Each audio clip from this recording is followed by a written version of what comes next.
गल्ती सच्याउन तयार हुनुहोस्, होइन त मैले भद्रतापूर्वक भन्छु भाग्न तयार हुनै पर्छ। एकजना मान्यजीले बोल्नुभएको मैले सुने, त्यही पनि एउटा पार्टीको अध्यक्षले नै, कि राजा ल्याउने सम्झौता गर, होइन भने भाग्न तयार हो। कहाँ भाग्ने?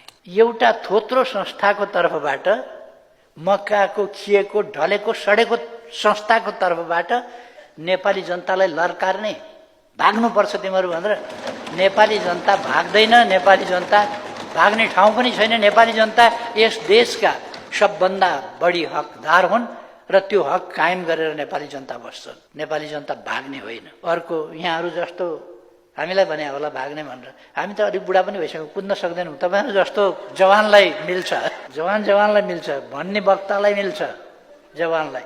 अब हामी अलिक पाका मान्छे कहाँ भाग्ने हो, कहाँ कुद्ने है? प्रधानमन्त्रीले भन्नुभयो अब उमेरको हिसाबले पनि भाग्न सकिँदैन, भाग त भन्नु भएन नि हो भनेर भन्नुभयो। अब भाग्न सकिन्न भयो भने पनि सम्झौता नगर्ने हो भने उहाँहरूलाई हेलिकप्टरबाट जाने मौका दिनुपर्छ। हामीले हेलिकप्टरको सुविधा प्रयोग गर्ने छुट दिने।